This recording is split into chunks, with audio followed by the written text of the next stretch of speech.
Netflix have dabbled a little bit into offering computer games on their platform in the past, with interactive TV shows like Minecraft Story Mode and Bandersnatch, but Netflix have bigger plans.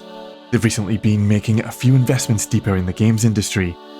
They've just acquired Night School Studio. These devs have made a few games and are most well known for Oxenfree, an atmospheric and story-rich experience with a sequel on its way.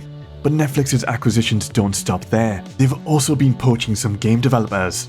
Recently, they've hired a former Oculus, Electronic Arts and Zynga executive, Mike Verdu, and he's been positioned as their new vice president of their games department. It's easy to understand why Netflix are expanding into gaming. It's more money. The gaming market was the largest entertainment market last year. Of course, things like the ongoing pandemic have heavily affected these numbers, but even still the gaming market is massive. We don't officially have very much information or announcements from Netflix regarding their plans for their game department, but we can take a look at what they've already been testing in other countries. So in Poland, Italy and Spain, they've launched a new mobile app that let Netflix users access a small number of mobile games, including some Stranger Things games.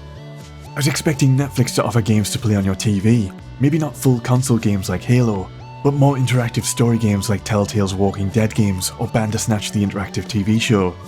But based on what we know so far, it might actually just be mobile games for your phone. Currently they've got Stranger Things 1984, Stranger Things 3 the game, Card Blast, Teeter Up, and Shooting Hoops, which is a mix of games based on Netflix's TV shows and some that are not. Netflix did say that it has plans to launch games in other regions, including the US at some point in the future.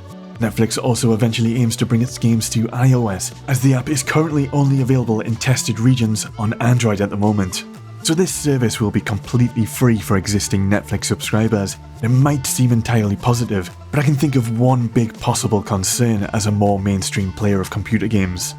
If Netflix continue to acquire game developers like Night School Studio, are those games companies going to be moved over to mobile games? And are we going to miss out on quality games on PlayStation, Xbox, Nintendo Switch and PC?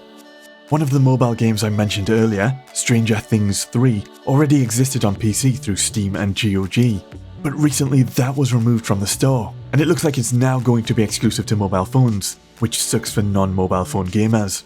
Netflix posted some job applications, including a producer for their new offering of video games. They're looking for someone to manage the production of multiple title-focused mobile games, which confirms even more that they're going for the mobile gaming market, as opposed to interactive TV stories or console and PC-like computer games. Netflix's CEO also states that the mobile games will be completely free for Netflix subscribers, and the games themselves have no plans for any microtransactions. This reminds me of Apple Arcade, which is a similar subscription service with full games with no microtransactions and adverts. It makes the games feel a lot more premium and enjoyable when they're not asking for your money to speed up the construction of a building or some other in-game advantage. So thumbs up from me if they keep the microtransactions out. If this has been interesting or useful so far, give the video a like to help spread this to other people. So at the very least I feel like Netflix respect creative freedom when it comes to the TV shows they've funded.